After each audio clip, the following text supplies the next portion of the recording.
Good morning, everybody. In 11th class, the chapter 3, periodic table, the classification of the element. Now, today we have to discuss about the model periodic table. In the continuation of the Mendeleev periodic table, there are some demerits of the Mendeleev table. And the most important demerit of the Mendeleev table is he has unsuccess to continue his periodic law. Actually, what happened when we see the position of the potassium and the argon? So, argon, instead of the argon, there should be the potassium, and at the potassium position, there should be the argon. Why? Because the atomic mass are accordingly to the Mendeleev table. So Mendeleev table based upon the atomic mass in the increasing order. So Mendeleev get unsuccess at this position. Now this position can be correct, and the correction of this position is in the continuation of the development of the periodic table. There is the Moseley. So Moseley studied about the electronic configuration of the different metallic atom and the non-metallic atom, and he has got some conclusion. So first of all, Moseley says the intensity of the X-ray, the square root is directly proportional to the nuclear charge of the atom. So we can say in this way, here it is the frequency, the square root of this one is directly proportional to the A minus B.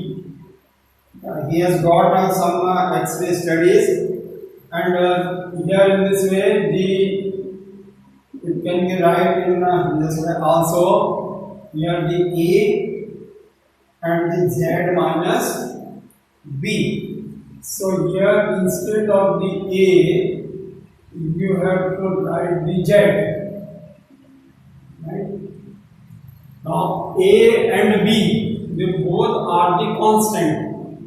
ये दोनों constant है, and Z is the atomic number of the element, and nu bar it is the X-ray frequency.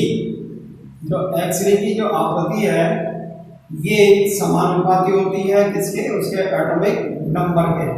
तो ये जो Z है वो अब important हो गया, because it is concerned to the electronic configuration also. ये इलेक्ट्रॉनीय विन्यास के लगभग स्थिति है कि किसी भी अगर एटम के इलेक्ट्रॉनीय विन्यास मालूम है, उसका टोटल इलेक्ट्रॉन मालूम है, तो हम उस Z के वैल्यू को उसके इक्विवेलेंट मानते हैं. Similarly the number of the proton is equal to the Z. तो Z जो है वो एक नंबर है, एटॉमिक नंबर, और ये किसके बराबर है? Either it is the number of the electron और the number of the proton. तो इलेक्ट्रॉन प्रोटॉन की जो संख्या है ये वो Z के बराबर. तो इसका मतलब ये हुआ कि परमाणु क्रमांक जो है वो अब क्लासिफिकेशन या वर्गीकरण का आधार बने. तो एक्स-रे की बौछार करने से अगर आप किसी मेटेलिक प्लेट पर, ये जो एक्सपेरिमेंट हुआ ना, ये हमारी होगी मेटेलिक प्लेट. तो एक थिन मेटेलिक प्लेट पर जब आप एक्स-रेस को जो है वो अटैक करें, तो एक्स-रे के अटैक करने के बाद, sorry here it is electron, यहाँ पर एक्स-रे को बाद में निकलेगा, और यहाँ पे हम जो है वो इस इलेक्ट्रॉन वेव को उसमें जो है ना वो पास आउट करते हैं. तो ये जो है ना वो अपने एक्स-रेस को एमिट करेगा. और ये एक्सरे की जो फ्रीक्वेंसी होगी, यह फ्रीक्वेंसी जो है वो ए जेड माइनस बी के इक्विवेलेंट होगी, बराबर होगी।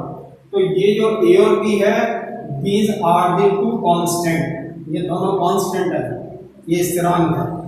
तो मोजले ने जो है अपना एक ये व्यू इसमें रखा और उन्होंने कहा कि जब उन्होंने ये जो एक्सरे की फ्रीक्वेंसी को इस एटॉमिक नंबर से जोड़ा तो उनके पास में कई एलिमेंट, उनके एटॉमिक नंबर और उनसे जो एक्सरे की फ्रीक्वेंसी जो थी उनके जो रिजल्ट आए, तो उन्होंने एक कंक्लूजन निकाला। उन्होंने एक फाइंड आउट किया, एक देखा तथ्य हुआ एक्चुअली कि इस कोई भी जो दो तत्व हैं उनके परमाणु क्रमांक या नाभ के आगे समान नहीं हो सकते। तो उनका कहना यह था कि इस अर्थ पर जो भी एलिमेंट का जो डिस्कवरी हुई है, ये एलिमेंट में कोई भी दो एलिमेंट ऐसे नहीं होंगे जिनके एटॉमिक का नंबर, सॉरी जिनके न्यूक्लियर चार्ज, यहाँ पे न्यूक्लियर चार्ज का मतलब क्या हुआ, इसको भी आप क्लियर कीजिए। The nuclear charge is nothing but it is the number of proton, क्योंकि आपको मालूम है कि न्यूट्रॉन तो न्यूट्रल होते हैं, ठीक है, और प्रोटॉन जो है ना पॉजिटिव चार्ज होते हैं। तो जो पॉजिटिव चार्ज पार्टिकल नंबर होंगे यही उसका न्यूक्लियर चार्ज होता है, और इसी न्यूक्लियर चार्ज को हम एटॉमिक नंबर से जोड़ देते हैं। तो ये मोजले की इनिशियल स्टडी हुई, उन्होंने एक्सरे डिफ्रैक्शन मेथड से ये कंक्लूजन निकाल लिया कि कोई भी दो एलिमेंट ऐसे नहीं हो सकते जिनके परमाणु क्रमांक या जिनके एटॉमिक नंबर, जिनके value of the Z equal, ऐसा संभव नहीं है। तो अब उन्होंने मेंडलीव के इसी जो ड्रॉबैक था, जो डीमेरिट थी, उस डीमेरिट को उन्होंने करेक्ट किया। अब उन्होंने खुद ने जो है वो अपना एक नियम बनाया। तो मोजले का जो है इस नियम को हम बोलते हैं आधुनिक आवर्त नियम, द मॉडर्न पीरियोडिक लॉ।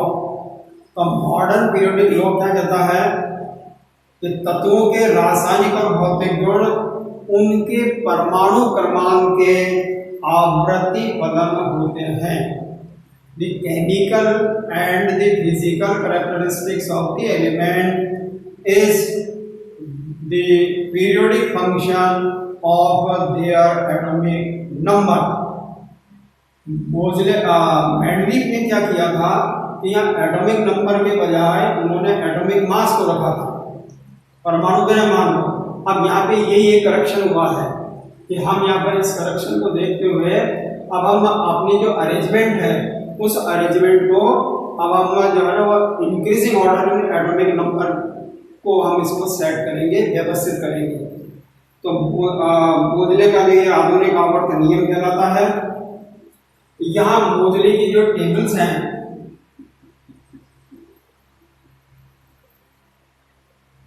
मोजले law of modern periodic table, ये मॉडर्न पीरियोडिक टेबल जो है वो आपको मैंने बताया कि ये मॉडर्न पीरियोडिक टेबल का जो मोजले लॉ है ये वास्तव में इस increasing order of the atomic number पे है।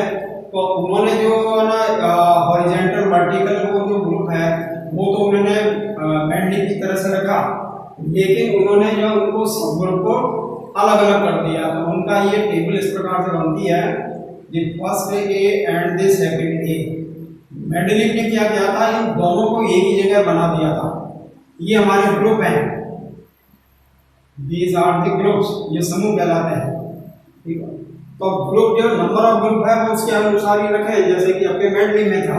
उसके बाद में फिर जो है ना वो फोर्थ, फिफ्थ, सिक्स्थ, सेवंथ और फिर उसके बाद में 8, 9 और 10,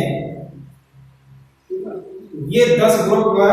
और उसके बाद फिर आपके 11 और ये 12, 11, 12 और उसके बाद फिर 13 to 18।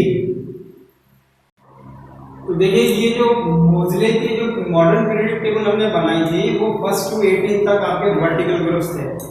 और उन्हीं ग्रुप के अंदर मोजले ने नंबर फर्स्ट को फर्स्ट ए, सेकंड को सेकंड ए और थर्ड से लेके 7 तक उनको थर्ड बी से 7th बी, ये आपके सब ग्रुप बन गए। और 8 ग्रुप जो है वो अनडिवाइडेड है, इसका हमने जो है ना वापस इसका वो किसी तरह से डिवाइडेशन नहीं किया है, ठीक है। तो ये 8, 9 और 10 ये मोजले के कहलाएंगे 8 ग्रुप, ये 8वां सम हो गया। और ये 3 से लेकर 7 तक को उन्होंने इस प्रकार से जो है वो अरेंज किया, ये फर्स्ट और सेकंड। तो ये नीचे वाली जो है ये मोजले की है और ऊपर वाली जो है मॉडर्न पीरियोडिक टेबल है।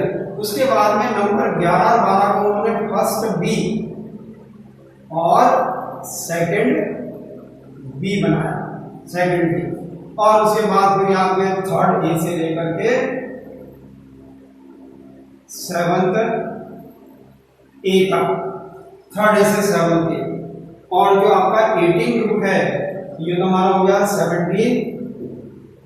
और उसके बाद फिर जो हमारा 18 ग्रुप है ये आपके नोबल गैस या इनर्ट गैस, इसको हम यहाँ पे इनर्ट गैस ग्रुप के नाम से डालेंगे।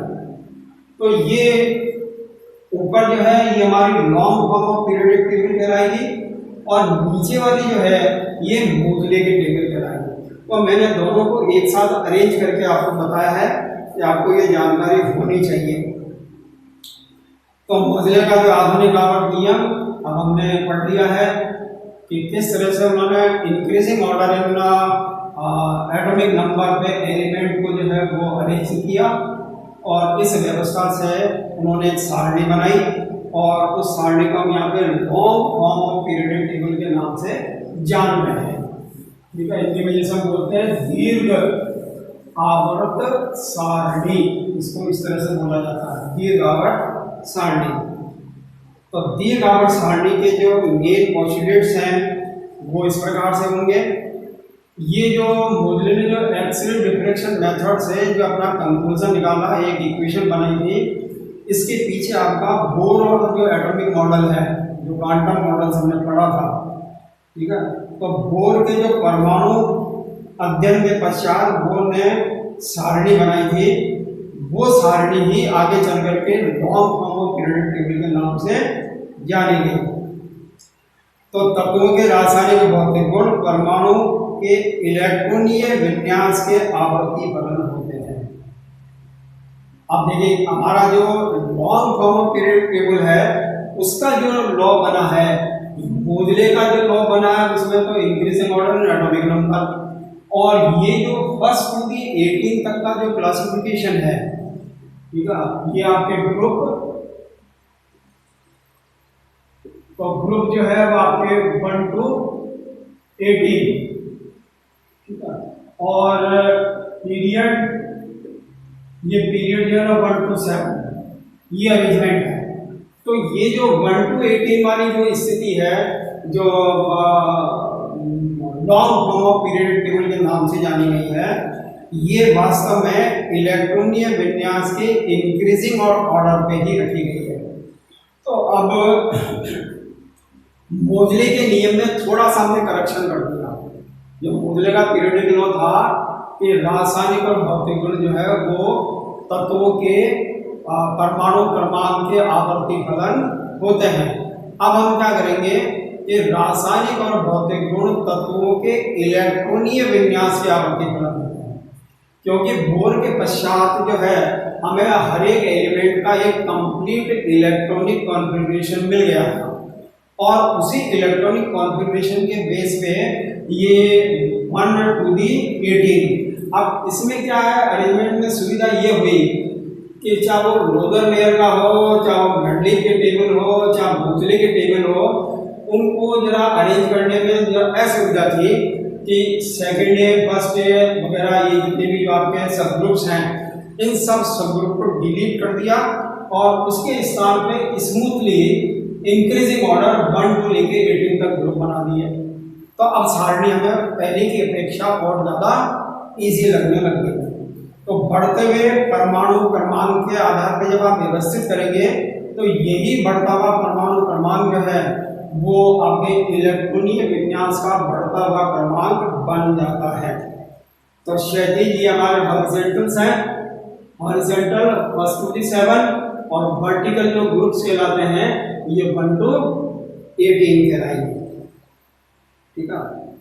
अब ये जो सभी जो आपके 18 समूह हैं इसमें प्रत्येक में समान इलेक्ट्रॉनीय विन्यास, किसी एक समूह का जो बाह्यतम कक्ष का जो इलेक्ट्रॉनीय विन्यास है वो समान रहता है एक ही समूह का।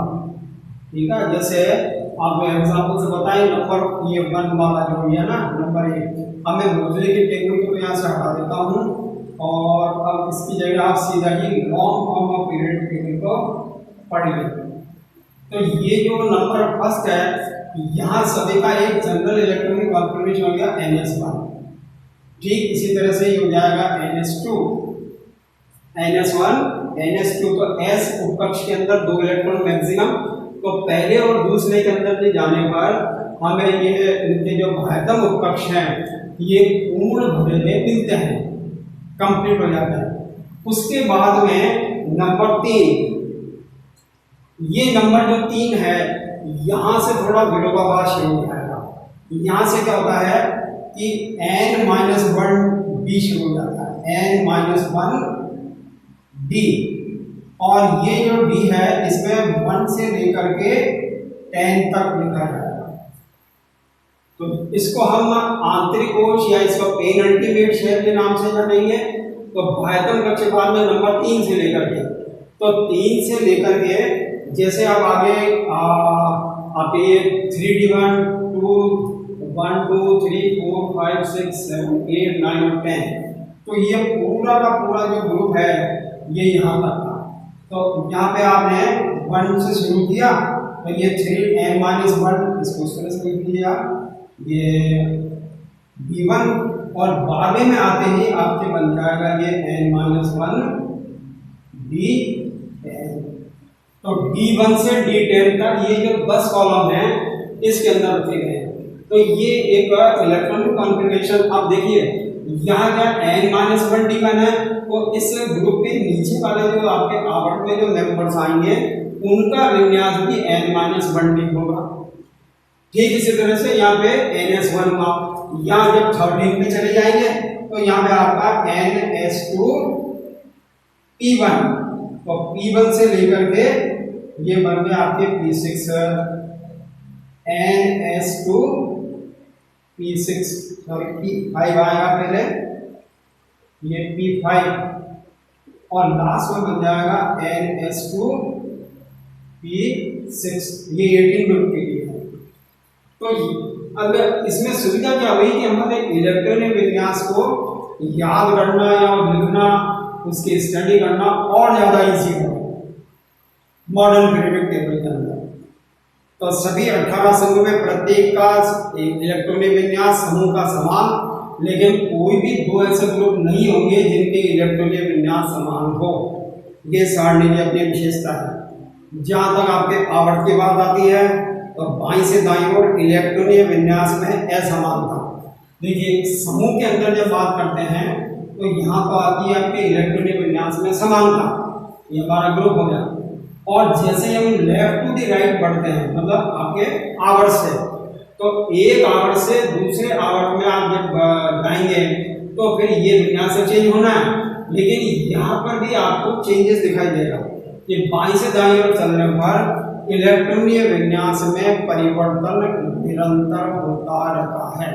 और कहीं कहीं तो अपवाद भी, जैसे यहाँ पे अपवाद बन गया ये कि NS2 के बाद में इलेक्ट्रॉन N-P1 में जाना चाहिए था, लेकिन उसके बजाय इलेक्ट्रॉन n-1 D के अंदर जाना होगा। तो ये जो एक अपवाद है इसको भी हम जो है ना इस पूरे टेबल के बारे में इसको समझेंगे। तो ग्रुप के अंदर एलिमेंट की समानता हुई कि प्रत्येक समूह का जो तत्व है वो अपने रासायनिक और भौतिक गुणों में क्रमशः समानता रखता है, लेकिन एक समूह से दूसरे समूह में जब हम बाईं से दाईं ओर बढ़ेंगे तो तत्वों के गुणों में असमानता आती है, डिससिमिलैरिटी। तो मेंडलीव सारणी के सभी उपसमूह ए और बी, अब देखिए इसकी एक ये विशेषता बता रहे हैं मॉडर्न पीरियड टेबल में कि वो जो मेंडलीव ने उसको ए और बी को एक ही समूह के अंदर रखा था सर्वर को, तो वो समाप्त कर दी गई है। क्यों कि वहां पर जैसे आपने इस समूह के तत्वों को इसके साथ इस कॉलम में रख दिया तो इन दोनों तत्वों के गुण अलग अलग हैं, तो ये तो ऐसा मानता हो गई। तो मॉडर्न पीरियड टेबल में इसको हमने अलग वर्ग बना दिया, तो अलग वर्ग बनाने से आपका स्वतः ही ये बात समझ में आ जाएगी कि अब जो एलिमेंट के जो हमारे केमिकल फिजिकल कैरेक्टरिस्टिक्स है ये डिसिमिलर हो जाएंगे। तो देखिए ग्रुप के अंदर जो है यहाँ पर आपके केमिकल और फिजिकल प्रॉपर्टीज, तो केमिकल और physical properties in the group प्रत्येक समूह में ये सिमिलर है, ठीक है, यहां सिमिलरिटी मिलेगी। लेकिन जब पीरियड में आप 1 to 7 आएंगे तो केमिकल और जो फिजिकल प्रॉपर्टीज हैं ये डिसिमिलर हो गए, ये फिर आपके डिसिमिलर हो जाएंगे, असमान हो जाएंगे। तो प्रत्येक समूह में गुणों में समानता होती है और प्रत्येक आवर्त के तत्वों के अंदर असमानता होती है। तो हम जो पीरियोडिक फंक्शन जो पढ़ते हैं तो उसमें इसी बात का अध्ययन करते हैं कि समानता और असमानता, अर्थात गुणों की समानता असमानता का अध्ययन करने के लिए हमने ये मॉडर्न पीरियोडिक टेबल को बनाया है, जिससे तत्वों के सभी गुणों का अध्ययन किया जा सके। अब बात आती है इसे 18 ग्रुप के बारे में, इसको नोबल गैस ग्रुप भी कहते हैं और इसे हम इनर्ट गैस ग्रुप भी कहते हैं। और helium, neon, argon, krypton, xenon, radon, ठीक है, ये सभी जो एलिमेंट हैं ये गैसियस स्टेट में प्रारंभिक जो आपके इनर्ट गैसेस हैं और इनको हम इनर्ट गैस के नाम से जानते हैं। और ये सभी जो है वो राइट हैंड साइड पे अर्थात 18वें समूह में रखा गया है। यहाँ पहुँचते ही प्रत्येक आउटरमोस्ट शेल का इलेक्ट्रॉनिक कॉन्फ़िगरेशन कंप्लीट हो जाता है, और जब इलेक्ट्रॉनिक कॉन्फ़िगरेशन कंप्लीट हो जाएगा तो फिर एलिमेंट जो है वो इनएक्टिव हो जाता है, अर्थात वो सक्रिय नहीं रहता। इसलिए इन सब तत्वों को हम यहाँ पे इनर्ट गैस के नाम से जानते हैं, इनर्ट एलिमेंट। इनको नोबल एलिमेंट के नाम से भी जाना जाता है, ये नोबल एलिमेंट भी है। मेंडलीव सारणी का जो मुख्य दोष था वो परमाणु भार के बढ़ते क्रम में, ठीक है, बढ़ते क्रम में रखा गया था। लेकिन उस बढ़ते क्रम के अंदर जो है ना वो एक विरोधाभास आ गया, एक्सेप्शन बन गया कि जब आप आर्गन और पोटेशियम को आप पोजीशन देखते हैं तो फिर मेंडलीव का जो नियम है वो वहाँ पर असफल हो जाता, फेल हो जाता, अनसक्सेस हो जाता है। तो मॉडर्न पीरियोडिक टेबल में ऐसा नहीं है। ये दोष जो मेंडलीव के टेबल का था वो अब दूर कर दिया गया। तो दूर क्यों हुआ? क्योंकि हमने इसको increasing order in atomic number पे बेस भी किया है, ठीक है, वहाँ इंक्रीजिंग ऑर्डर पे किया है, इसलिए वो दोष अपने आप ही स्वतः ही दूर हो जाता है। रही बात आपके समस्थानिक तत्वों की, तो समस्थानिक तत्वों का जो स्थान है वो स्वतः ही समाप्त हो जाएगा, क्योंकि मॉडर्न पीरियड टेबल में increasing order in atomic number, तो आइसोटोप में क्या होता है कि एटॉमिक नंबर तो एक ही होता है लेकिन उनके एटॉमिक मास चेंज हो जाते हैं। तो हमने यहाँ पर एटॉमिक मास को तो आधार बनाया ही नहीं है। आधार क्या बना है? परमाणु क्रमांक। तो एटॉमिक नंबर के आधार पे इसको हमने व्यवस्थित किया, तो वो जो आइसोटोप वाली पोजीशन थी वो अपने आप ही स्वतः ही यहाँ पे समाप्त हो जाती है। वो एक विरोधाभास था, तो वो अपने आप स्वतः ही आपके समाप्त मान ली जाएगी। दीर्घ आवर्त सारणी के जो दोष हैं ये कौन कौन से दोष लेंगे? तो सबसे पहले तो आप ये बताएंगे कि पोजीशन ऑफ हाइड्रोजन, ये जैसा हमने फर्स्ट में रखा, और हाइड्रोजन, ठीक है, हाइड्रोजन के बाद में आपका जो है लिथियम, ठीक है, और लिथियम के बाद में फिर आपका नंबर 3 आ गया सोडियम, पोटेशियम, रेडियम, सीजियम और फ्रेंशियम। ये पहले वर्ग के एलिमेंट हो गए। तो पोजीशन ऑफ जो हाइड्रोजन है वो अभी भी अनसर्टेन बनी हुई है कि इसको हम आगे मध्य तत्व में रखें, अर्थात प्रोटीन ग्रुप में भी हाइड्रोजन को रखा जा सकता है और उसके बाद में 17 ग्रुप में भी हाइड्रोजन को रखा जा सकता है। तो 3 स्थान हो गए। अब इन तीनों स्थानों में से कौन सा स्थान उपयुक्त होगा? तो ये हाइड्रोजन की पोजीशन क्रिटिकल है। लैंथेनाइड और एक्टिनाइड जब हम पूरे फ्रेंशियम तक आ जाते हैं, ये देखिए यहाँ पर 1 2 3 4 5 6 और 7, ये 7 आवर्त हो गए। ये हमारा पहला आवर्त, ये दूसरा, ये तीसरा, चौथा, पांचवा, छठा, ये 7वां। अब ये तो सभी हमारे पीरियड हो गए, आवर्त हो गए। लेकिन इस पूरी सारणी के बाहर लैंथेनाइड और एक्टिनाइड एलिमेंट रखे गए हैं। तो वो क्यों रखे गए हैं, उसका क्या कारण है? ये लैंथेनाइड कॉन्ट्रैक्शन के समय जो डी ब्लॉक आएगा और एफ ब्लॉक के एलिमेंट के जो हम स्टडी करेंगे तब आपको ये डिटेल में बताएंगे। लेकिन फिलहाल आपको ये जानकारी होनी चाहिए कि मॉडर्न पीरियड टेबल में जो लैंथेनाइड एलिमेंट हैं और जो एक्टिनाइड एलिमेंट हैं, ये इस मेन टेबल के बाहर रखे गए हैं, नीचे रखे गए हैं। तो उनके लिए कोई ग्रुप वगैरह की व्यवस्था नहीं है, उनके लिए कोई आवर्त की व्यवस्था नहीं है। लेकिन ये सभी तत्व किसी आवर्त के तत्व हैं, आवर्त से तो ये संबंध रखते हैं, लेकिन इसका ग्रुप में कोई संबंध नहीं होता है। लगभग समान गुण वाले जो है ना, जैसे कि कॉपर, मरकरी है, बेरियम, आपके लेड है, इनको भिन्न भिन्न समूह में रखा गया है। अब ये भी एक गाना इसकी भी मेरिट हो गई कि कॉपर को जो है वो आपके 9th ग्रुप में, और जो जेडन है, जिंक है, वो आपके नंबर 10 में रखा गया है।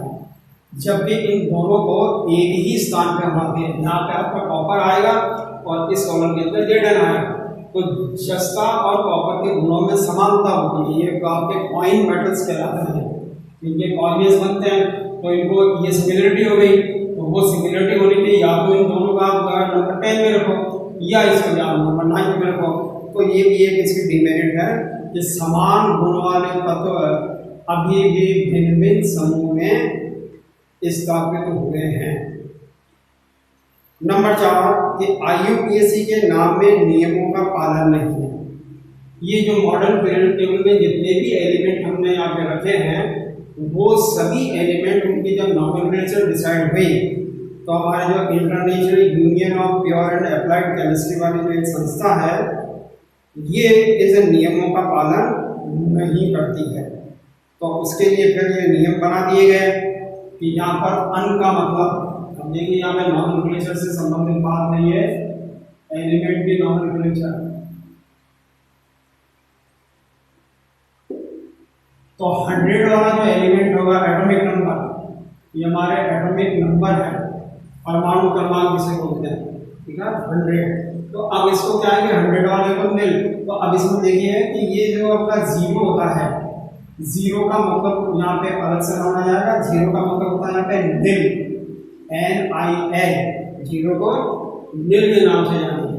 और जो 1 होता है ये आपका हो गया UNIUM, ठीक है। 2 जो होगा वो बाह्यम कहलाएगा, ठीक है, ये बाह्यम। इसी तरह से ये नंबर 3 जो है ना वो ट्राइयम कहलाएगा, ये ट्राइयम हो गया, ठीक है। इसको 4 बोलेंगे क्वाड्रियम,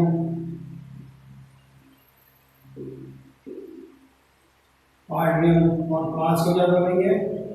पेंटियम, PIUM, ठीक है। फिर हेक्सियम, हेप्टेनियम, इस प्रकार से। अब आपसे पूछा जाए कि ये तो हमारे एब्रिविएशंस हो गए। अब आपसे पूछा जाए कि जो 101 वाला जो एलिमेंट है तो उसको आप किस नाम से जानेंगे, ठीक है। तो देखिए 101 में 1 होता है वो आपने लिखा अनियम, ठीक है, और 0 को लिखा आपने भिन्न। तो जो 101 वाला एलिमेंट है उसको शॉर्ट में UNU, ठीक है, अन निल अनियम, ये इस प्रकार से आएगा। इसी तरह से 102 जिसका एटॉमिक नंबर है, ये हमारे एटॉमिक नंबर है, तो इसको हम बोलेंगे ल्यूटानाइम, ठीक है। और ये आ गया नीलियम, नीलियम का मतलब हो गया 0, ये अन हो गया, और ये हो गया बाई, तो इसको बोलेंगे UNB। इसी तरह से 103 जो है इसको हम बोलेंगे UNT ट्राइयम, ठीक है। और 104 को क्या कहेंगे? UNQ क्वाड्रियम, ठीक है। ये UNP हो जाएगा। 105 एलिमेंट है, इसको UNP। तो ये पेंटियम, हेक्सियम, सेप्टियम, ऑक्टियम, नॉनियम, इस प्रकार से। और 111 वाला जो तत्व है, आगे की तरफ बढ़े आप 101 एलिमेंट को, तो इसको हम बोलेंगे UNU अनिल ओनियम, UNU। अब इसमें आपको यह ध्यान रखना है कि यहाँ पे जो U है वो दोनों बड़े हैं इसमें, और यहाँ पे U छोटा आता है, इसका आपको ध्यान रखना। तो अंतिम अंक के साथ में IUM लिखा जाता है। ये IUPAC नॉमेनक्लेचर है। IUPAC हमारे टेबल्स है, उस टेबल को हमने इस तरह से नॉमेनक्लेट किया है, ये उसके नॉमेनक्लेचर के आधार पर। तो ये सब आपका मॉडर्न पीरियोडिक टेबल के बारे में।